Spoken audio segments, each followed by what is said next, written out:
Bonjour, je suis heureux de vous retrouver sur notre chaîne YouTube Église évangélique Grand Lyon Ouest. Merci à Pierre-Yves pour les chants. J'espère que vous avez pu louer, adorer votre Dieu. Alléluia, que Dieu soit béni. Alors que nous sommes en cette période de Pâques où nous célébrons la mort et la résurrection de notre Seigneur Jésus-Christ, j'aimerais revenir à un événement qui s'est passé avant la crucifixion de notre Seigneur Jésus-Christ. Un événement qui nous confronte parce qu'il est riche d'enseignements. Et Jésus-Christ a dû passer par là avant d'aller à la croix pour nous sauver. Alors je vous invite à prendre vos Bibles en papier ou sur votre tablette ou sur le téléphone portable et nous allons aller ensemble dans l'évangile selon Matthieu. Matthieu chapitre 26 verset 36. Matthieu chapitre 26 verset 36. Voilà, vous y êtes, je lis. Il dit, là-dessus, Jésus alla avec eux au lieu dit Gethsémane et il dit aux disciples, asseyez-vous ici pendant que je m'éloignerai pour prier. Il prit avec lui Pierre et les deux fils de Zébédée et il commença à être saisi de tristesse et d'angoisse.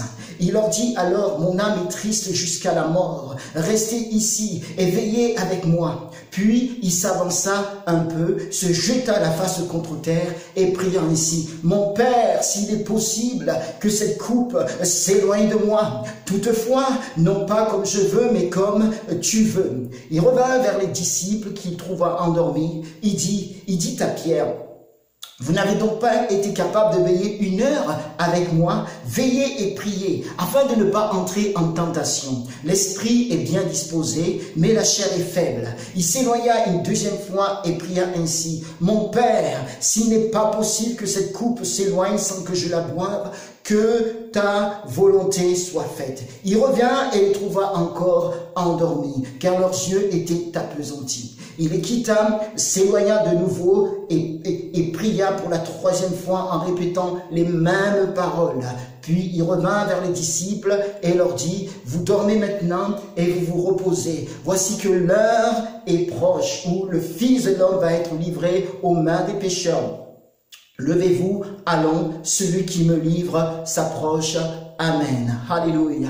Seigneur, je veux te bénir encore pour ce temps. Merci pour ce temps cette période de Pâques, Seigneur. Et merci pour ton peuple qui est là en train d'écouter, d'autres personnes, d'autres amis qui peuvent être là en train d'écouter. Seigneur, je prie pour que ta révélation soit ce matin. Je prie que dans le nom de Jésus, il y ait une révélation de ton œuvre, une révélation des choses que tu as faites encore. Il y ait une révélation de ta personne, Seigneur, ce matin. Tu m'aides à annoncer ta parole avec amour, avec ta puissance, Seigneur, avec ta sagesse, Seigneur, avec ton assurance. Et bénis ton peuple, bénis chaque personne, Seigneur, au nom de Jésus-Christ. Amen et Amen. Que Dieu soit béni. Il dit au verset 36, là-dessus, Jésus alla avec eux au lieu dit Gethsémane, et il dit aux disciples, asseyez-vous ici pendant que je m'éloignerai pour prier. Verset 39, toutefois, non pas comme je veux, mais comme tu veux. Et lorsque nous lisons le verset 42, il dit, il s'éloigna une 2e fois et pria ainsi, mon Père, s'il n'est pas possible que cette coupe s'éloigne sans que je la boive, que ta volonté soit faite. Amen. Ce matin, j'ai intitulé mon message, Seigneur, non pas ma volonté, mais ta volonté. Seigneur, non pas ma volonté et ta volonté. Bien-aimé, avant la Pâque, c'est-à-dire avant la croix, la crucifixion, il y a eu d'abord Gethsémane. Et donc, avant la résurrection de notre Seigneur Jésus-Christ, il y a eu d'abord Gethsémane. Et je disais lors d'une dévotion hebdomadaire que j'avais intitulée Humilité ou encore Il faut qu'il croisse et que je diminue. Je disais il faut que Jésus vienne régner en nous et que sa volonté doit être faite dans notre vie et non la nôtre. Oui, sa volonté, non pas notre volonté, mais sa volonté. N'était-ce pas là la prière de notre Seigneur lorsqu'il enseignait sur notre Père dans l'évangile selon Matthieu chapitre 6 verset 9 où il dit notre Père qui es aux cieux, que ton nom soit sanctifié, alléluia, que ton règne vienne et que ta volonté soit faite sur la terre comme au ciel. Amen. Oui, pas notre volonté, mais ta volonté, Seigneur. Parfois, le croyant peut facilement oublier Gethsémane. À Gethsémane, il y eut un combat terrible. À Gethsémane, il y eut l'agonie de notre Seigneur Jésus. Gethsémane, un lieu paisible, car c'est un jardin. Et pourtant, cette nuit-là fut un lieu terrible, un lieu de souffrance morale, un lieu de souffrance spirituelle, un lieu aussi où les puissances des ténèbres se déchaînèrent contre le Messie, en quelque sorte, Gethsémane, un lieu de tentation. Gethsémane, un lieu d'agonie, un lieu de lutte entre la volonté de notre Seigneur et la volonté de Dieu son Père. Mais également, Gethsémane, un lieu de victoire. Alléluia. C'est ce que nous allons voir encore en cette matinée. Dans le contexte de notre texte, nous sommes en la période de Pâques, comme maintenant, comme aujourd'hui. Et Pâques vient d'un terme hébreu qui signifie passer outre, dans le sens d'épargner. Et cela nous rappelle, cela était déjà le symbole de la croix de notre Seigneur Jésus, de la mort de notre Seigneur Jésus, parce qu'il est parlé de sang. Et le sang sera pour eux un signe. Un signe. Oui, alors que les Juifs célébraient la Pâque à l'époque de Jésus, à la période de Jésus, alors que les Juifs célébraient la Pâque juive, c'est-à-dire leur délivrance du pays d'Égypte. Et en effet, lorsque nous lisons dans le livre de Exode, chapitre 12, il va voir l'institution de la Pâque. Et le Seigneur dit à son peuple que chaque famille devait prendre un agneau pascal, un agneau, et devait l'immoler. Et ensuite, le sang devait être mis sur les poteaux et sur le linteau de chaque porte. Et ainsi, lorsque l'ange va passer, lorsque le Seigneur va passer, il ne frappera pas les enfants d'Israël. Et c'est ce qui s'est passé.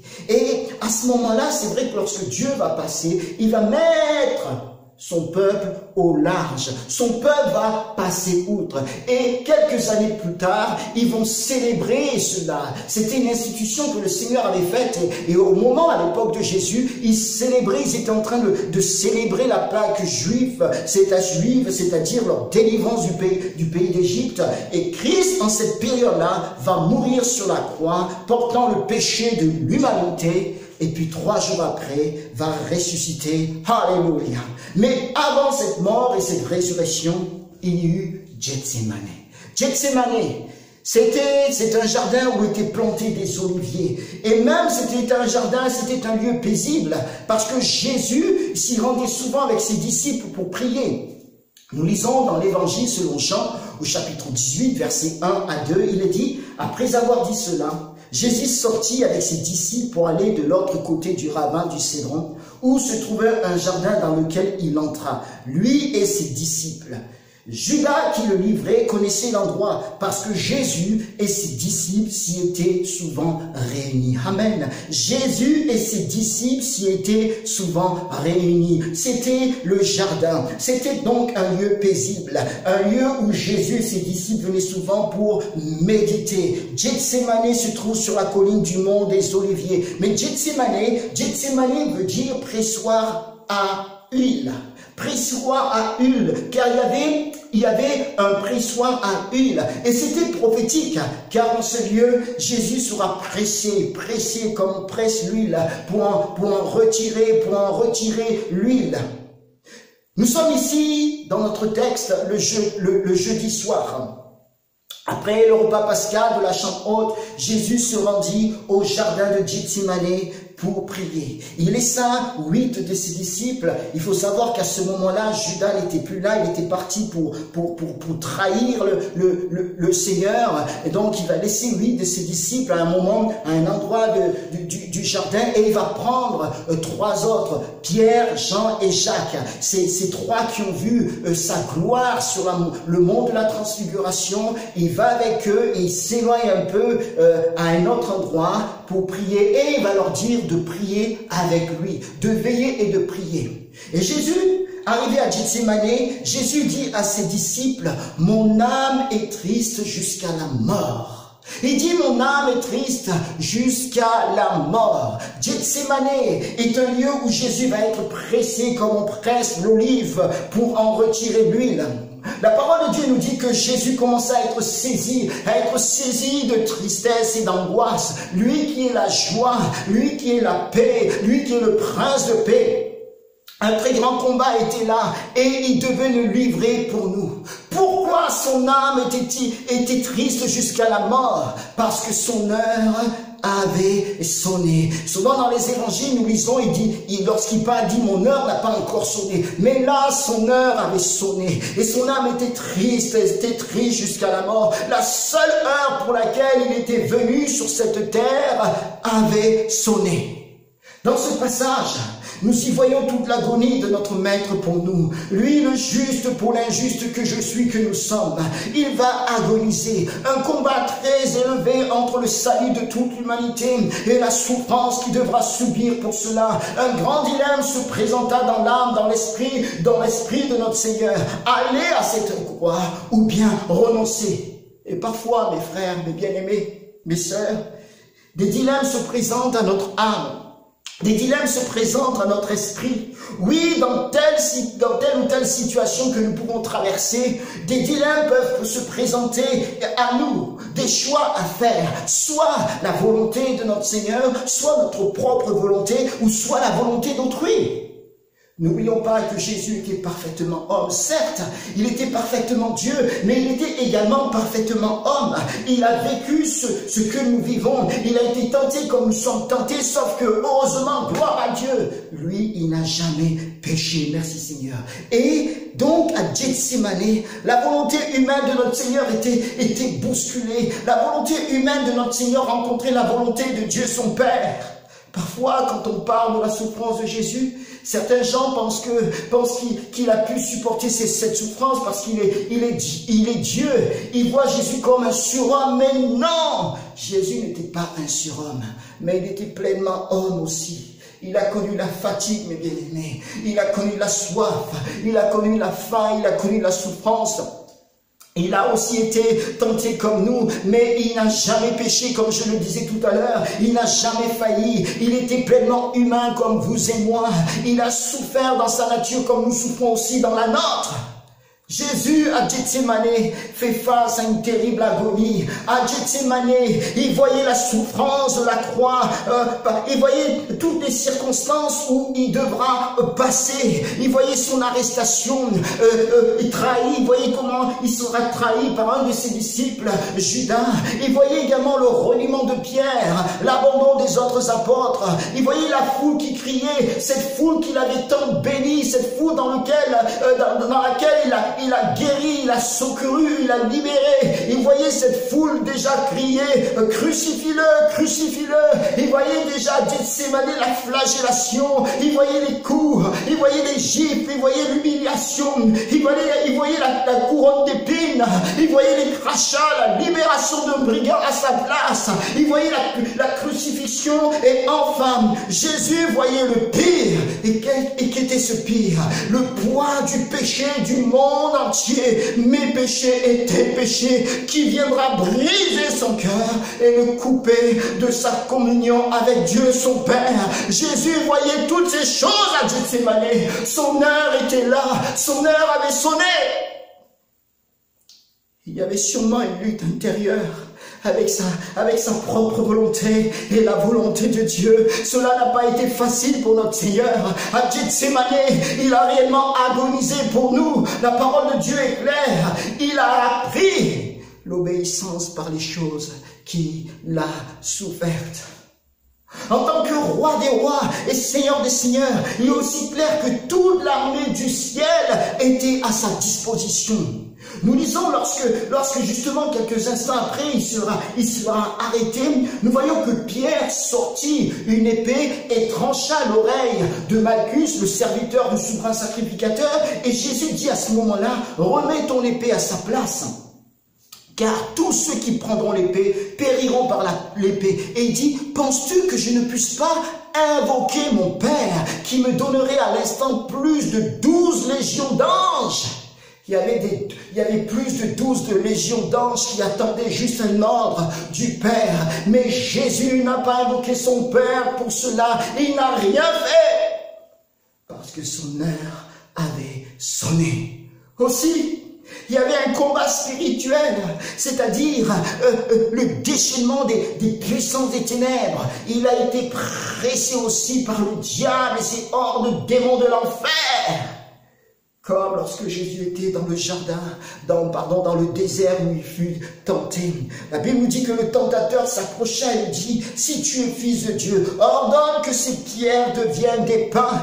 Et de même ici, je crois que le tentateur est venu pour le tenter. Il devait avoir une tentation de la part du diable qui devait lui dire certainement, allez, abandonne, tu es sans péché, ne meurs pas pour ces misérables créatures, ils n'en valent pas la peine. Regarde, tous ces royaumes du monde sont à toi si tu ne vas pas à la croix et si tu ne donnes pas ta vie, etc. Certainement, Satan a pu lui dire des choses terribles. Satan a dû mettre à ce moment tous ses stratagèmes pour faire abdiquer notre Seigneur de sa mission.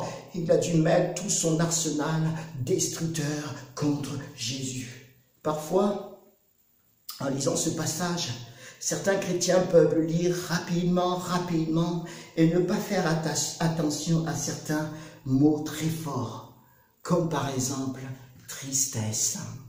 Il y avait la tristesse. Un autre mot, angoisse.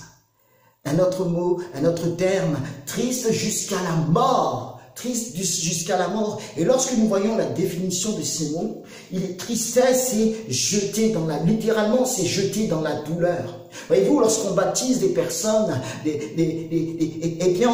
on prend la personne et on la plonge complètement sous l'eau et on la ressort, n'est-ce pas? Et là, cette tristesse jetée dans la douleur, c'est son âme est comme jeté ou plongé dans la douleur. C'était un baptême terrible. Angoisse veut dire être troublé. Angoisse veut dire être dans une grande détresse, dans une grande peine. Et triste jusqu'à la mort, ce terme veut dire être vaincu par la douleur jusqu'à mourir. Être vaincu par la douleur jusqu'à mourir. Donc, tout son être intérieur était dans une profonde douleur, une grande détresse, une angoisse, était en peine, et était vaincu par la douleur jusqu'à mourir. C'était un réel combat qu'il a affronté pour nous, à cause de nous. C'était son baptême de souffrance. Il a été à Gethsémane, il a eu son baptême de souffrance en Gethsémane, mais également à la croix de Golgotha. La parole de Dieu nous dit que Jésus s'avança un peu, se jeta la face contre terre et il fit cette prière. Mon Père, s'il est possible que cette coupe s'éloigne de moi, toutefois non pas ce que je veux, mais ce que tu veux. Et dans Luc, nous pouvons même lire ceci, en proie à l'angoisse. Il priait plus instamment et sa sueur devint comme des grumeaux de sang qui tombaient à terre. Sa sueur devint comme des grumeaux de sang qui tombaient à terre. Nous voyons un combat qui était très élevé. Un signe de douleur extrême, très élevé. Nous n'avons pas encore souffert au point que notre sueur devienne comme des grumeaux de sang. Jésus a été vraiment pressé à Gethsémane. Il agonisa pour le salut du monde entier. Mon Père, s'il est possible que cette coupe s'éloigne de moi, Cette coupe est le sort qui lui était réservé. Cette coupe est le don de sa vie à la croix de Golgotha. Cette coupe, c'est la croix, c'est-à-dire son sang innocent qui coulera pour des coupables, tels que moi, tels que vous. Oui, lui, il est l'agneau de Pascal, l'agneau pascal. Et lorsque Jean-Baptiste le voit, il dira, voici l'agneau de Dieu qui ôte le péché du monde, qui ôte le péché de l'humanité. Et Jésus, en effet, est cet agneau pascal. Il devait aller à la croix pour mourir pour toi et pour moi. Jésus est allé à la croix. Il s'est fait pécher pour nous sauver. Il a été la victime propitiatoire, c'est-à-dire cette victime qui fait écarter la juste colère de Dieu. Le sang vous servira de signe, et le sang de Jésus qui a coulé à la croix nous sert de signe. Christ meurt pour toi, toi qui es sauvé, mais également pour toi qui n'es pas, pour celui qui n'est pas encore sauvé. Il meurt pour le monde entier. Il a été cette victime, et à un moment, à cause du péché du monde entier sur lui, la communication, la relation avec Dieu, son Père a été complètement rompu, et il pouvait dire, Eli, Eli, lama sabachthani, ce qui veut dire, mon Dieu, pourquoi m'as-tu abandonné? Il a été abandonné parce que, à ce moment-là, le péché du monde était sur lui pour nous sauver. Lui le juste, celui qui n'a commis aucun péché. Il pouvait même dire à la croix, Père, pardonne-leur, ils ne savent ce qu'ils font. Et enfin, cette dernière phrase, tout est accompli. Et il meurt pour toi et pour moi. Que ton nom soit béni, mon Seigneur. Alléluia. Alors, s'il y en a qui nous écoutent, qui m'écoutent ce matin, si tu n'as pas encore fait la paix avec Jésus-Christ, eh bien, je veux t'inviter à donner ton cœur à Jésus. Je veux t'inviter à ce que tu lui demandes pardon pour tes péchés. Encore en ce jour de Pâques, en cette période de Pâques, souviens-toi de la croix, mais souviens-toi également que de la résurrection, parce qu'il meurt sur cette croix. Il n'est pas resté dans le tombeau. 3 jours après, il ressuscite pour nous sauver. Alléluia. Et il est vivant pour l'éternité. Alors, ce matin, tu peux donner ton cœur à Jésus et pour lui demander pardon et l'inviter dans ton cœur, et j'y reviendrai tout à l'heure. Et lorsqu'on revient dans notre texte, il est dit un point très important à Gethsémane. À Gethsémane, Jésus abandonne sa volonté à la volonté de Dieu le Père. Il soumet sa volonté à celle de son Père, mes bien-aimés. Dans la tradition juive, on prie généralement debout, les mains levées vers le ciel. Mais ici, Jésus se jette par terre. Il se courbe devant Dieu, montrant sa soumission à sa volonté.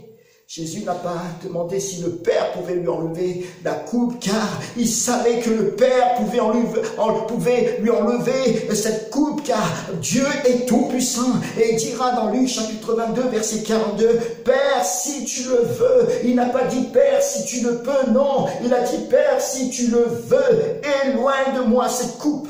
Toutefois, que ce ne soit pas ma volonté, mais la tienne qui soit faite. » Dieu peut tout.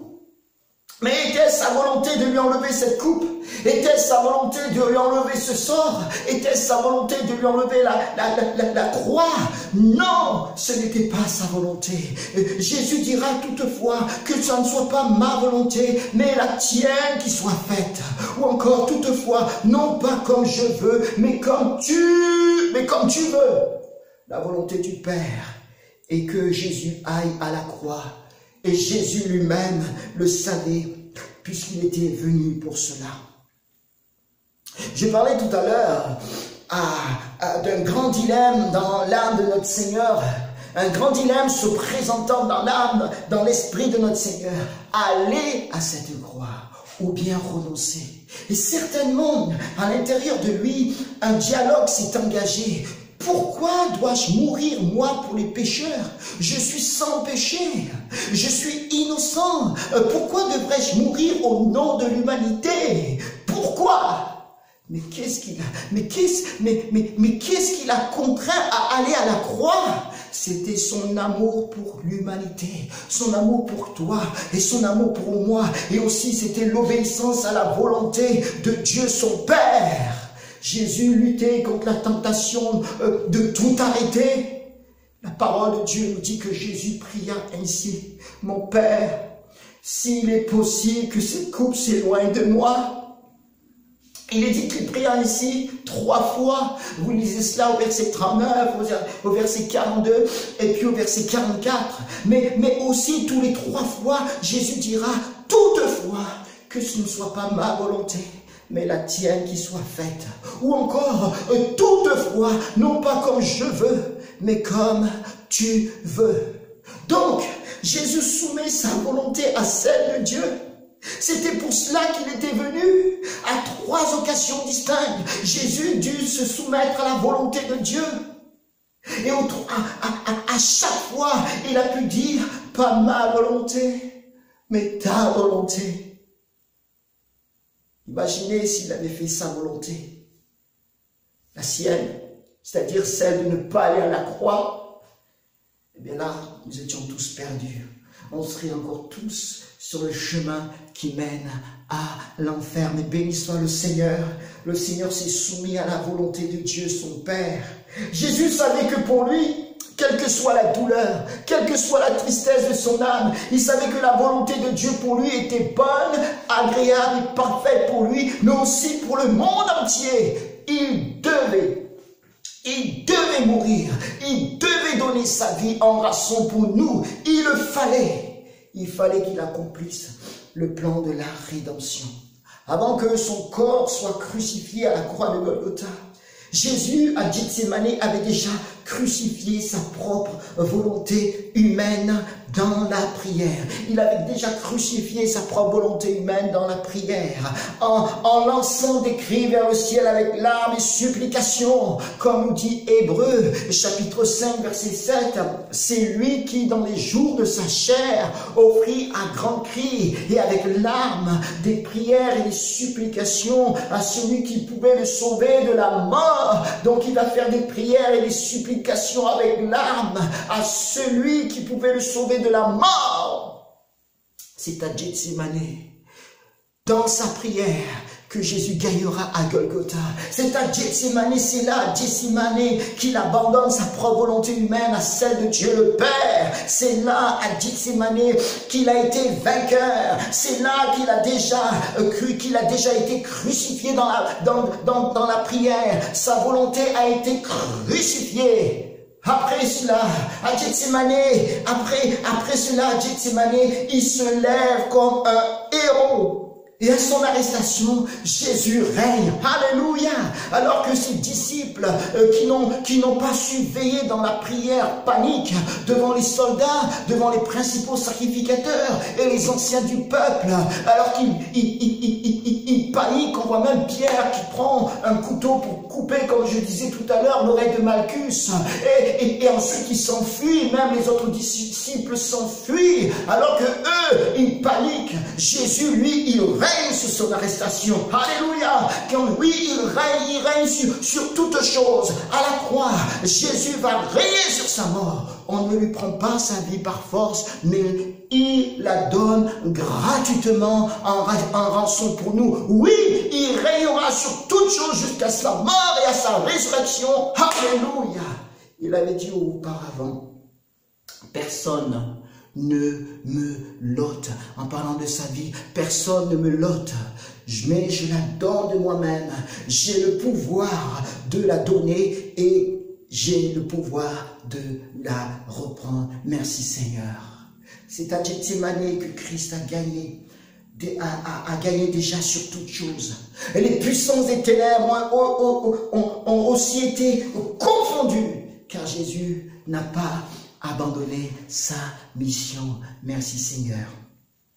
Bien-aimés, ce passage nous enseigne sur beaucoup de choses. Et au-delà de tout ce que cela peut nous enseigner, comme par exemple la souffrance, le combat de notre Seigneur, la coupe terrible qu'il devait boire par amour pour nous, au-delà également de ceci, de cet enseignement, ne pas être léger dans notre vie chrétienne lorsqu'on réalise le prix que cela a coûté à Jésus, non seulement à la croix, mais également déjà à Gethsémane, eh bien, cela veut dire que nous ne devons pas être négligents dans notre vie chrétienne. Cela nous enseigne également sur la prière. Nous devons prier sans cesse, car c'est dans la prière que Jésus va vaincre la tentation et gagnera à la croix.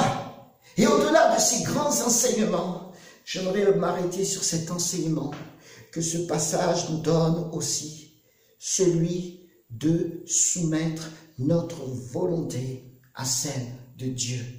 Seigneur, non pas notre volonté, mais ta volonté. Alléluia. Non pas ma volonté, Seigneur, mais ta volonté. Oui, nous devons nous abandonner. Nous devons abandonner notre moi. Ce passage nous invite à mourir à nous-mêmes ou encore à renoncer à nous-mêmes ou à porter sa croix. L'obéissance à Jésus vaut mieux que tous les sacrifices. Voici une histoire vraie qui s'est passée il y a quelques années. Cette histoire parle de l'obéissance des anges. Un maître expliquait un jour l'oraison dominicale dans une école de dimanche, donc ça s'est passé il y a quelques années, et ce maître, c'est ce qu'on peut appeler aujourd'hui moniteur ou animatrice de l'école du dimanche ou du GIB, du groupe d'instruction biblique. Et il enseigne les enfants, et à un moment il pose cette question aux enfants, parce qu'il arrive à ce point où il dit que ta volonté soit faite sur la terre comme au ciel. Et il dit aux enfants, comment les anges dans le ciel font-ils la volonté de Dieu? Et un enfant lui répondit, ils la font sans demander pourquoi. Les anges font la volonté de Dieu sans demander pourquoi. Ils obéissent, point. Et nous devons faire la volonté de Dieu sans lui demander pourquoi, mes bien-aimés. Peut-être qu'il y a un dilemme en toi en ces moments par rapport à la volonté de Jésus et la tienne. Il y a des choix à faire.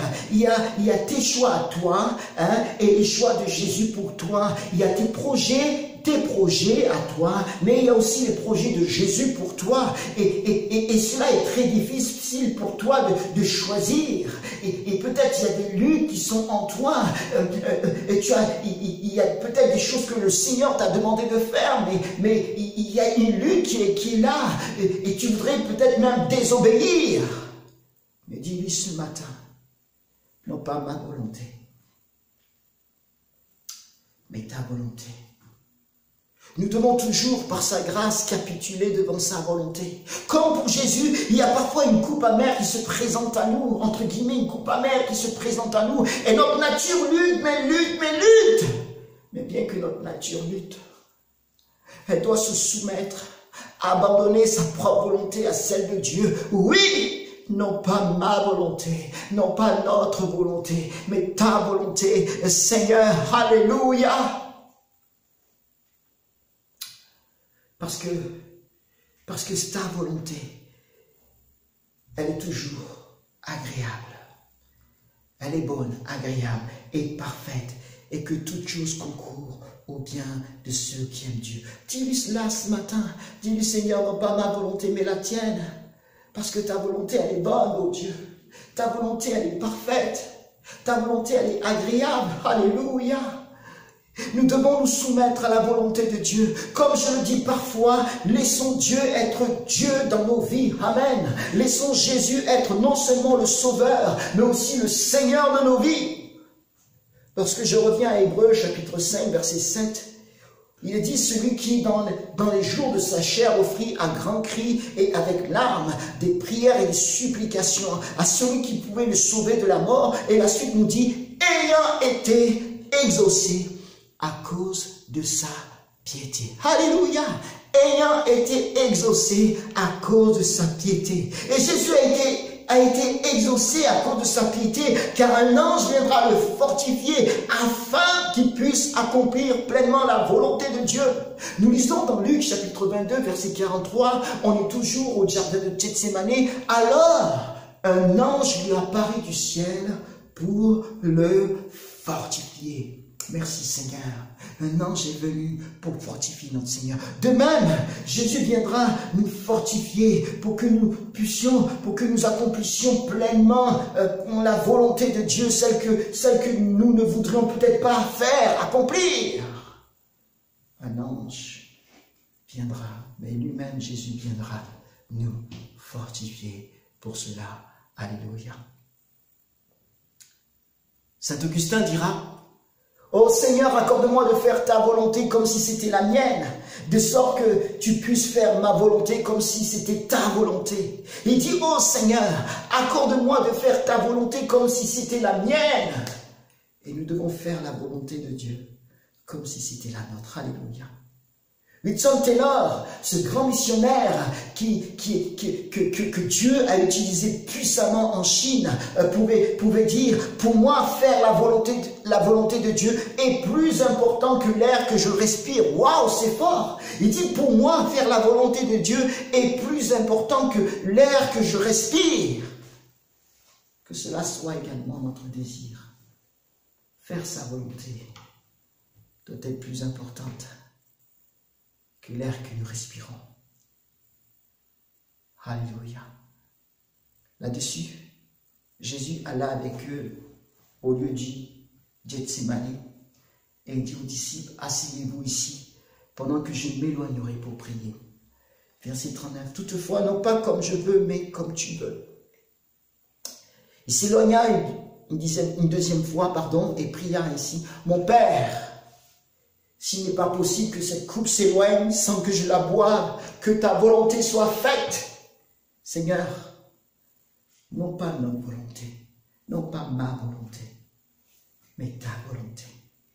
La Pâque, c'est-à-dire la mort de Jésus à la croix, puis ensuite sa résurrection, n'ont pu avoir lieu que parce que le Seigneur Jésus a pu dire: Seigneur, non pas ma volonté, mais ta volonté. Et il a soumis sa volonté à la volonté de Dieu, le Père. Alors, pouvons-nous dire au Seigneur, en cette période de Pâques, mais aussi en cette période de coronavirus, en cette période de confinement, pouvons-nous lui dire, peux-tu lui dire: Seigneur, non pas ma volonté, mais ta volonté, sachant que ta volonté est bonne, elle est agréable, elle est parfaite. Peu importe ce que tu peux traverser actuellement, peu importe, puisses-tu lui dire: Seigneur, que ta volonté se fasse et je veux faire ta volonté. Nous allons prier le Seigneur. J'aimerais prier pour vous. Alléluia. Père Céleste, merci pour ce moment. Merci pour ta parole. Ta parole est la vérité, elle est oui et amen. Que puissions-nous dire devant cette parole? Merci à toi, Jésus, d'avoir obéi pleinement à la volonté de ton Père Céleste, celle d'aller à la croix pour mourir pour nos péchés, pour expier nos fautes, nos transgressions. Tu n'as jamais failli, mon Maître, mon Seigneur.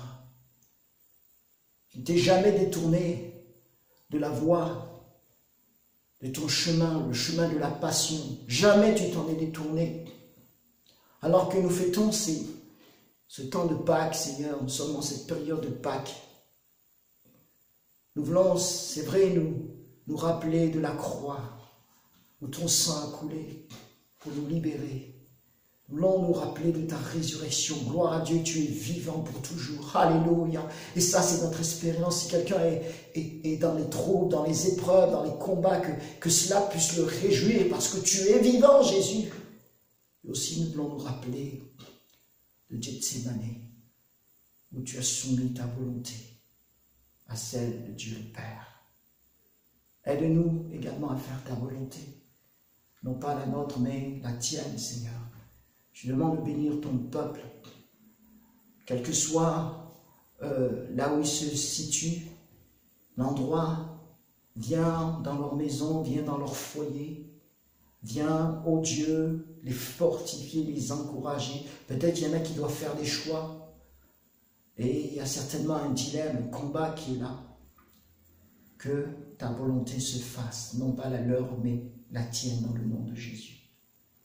Merci Seigneur, qu'ils puissent capituler devant toi. Merci. Merci ô Dieu, qu'il en soit ainsi. Au nom de Jésus. Amen. J'aimerais aussi prier et donner cette possibilité à toi qui ne connais pas encore le Seigneur, à toi qui n'as pas fait alliance. Et il y a certainement un combat dans ton cœur. Le quoi dira-t-on ou qu'en dira-t-on?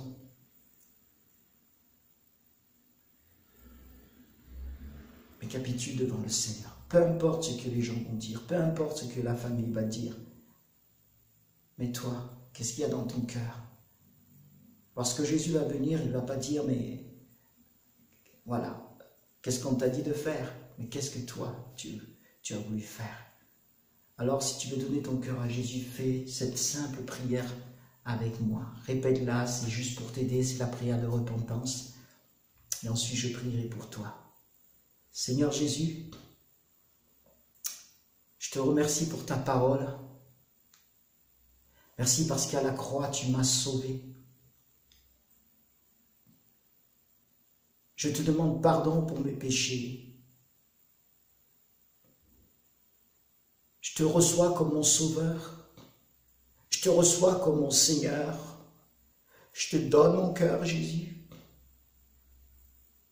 Je te donne ma vie ce matin, Jésus. Je viens à toi. Je suis maintenant enfant de Dieu. Sauve mon âme.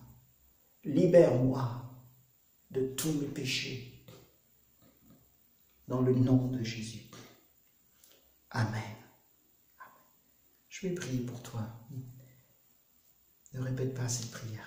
Seigneur, merci de bénir ce bien-aimé ou cette bien-aimée.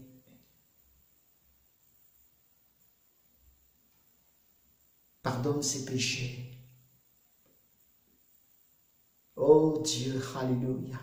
Que les anges se réjouissent ce matin parce qu'un pécheur se détourne de sa mauvaise voie pour se tourner vers toi, mon Père, mon Dieu. Purifie son âme au nom de Jésus. Amen. Alléluia! Si tu as fait cette prière de tout ton cœur, tu es sauvé. Je t'encourage chaque jour à lire la Bible. Si tu n'as pas la Bible, prends contact avec nous. Voilà, nos coordonnées sont là. Prends contact avec nous. Nous ferons le plaisir de t'envoyer une Bible. Et aussi, chaque jour, prie le Seigneur et viens sur cette page YouTube pour écouter les différents messages. Que Dieu vous bénisse. Je vous dis à bientôt. Portez-vous bien et joyeuse Pâques. Shalom, shalom.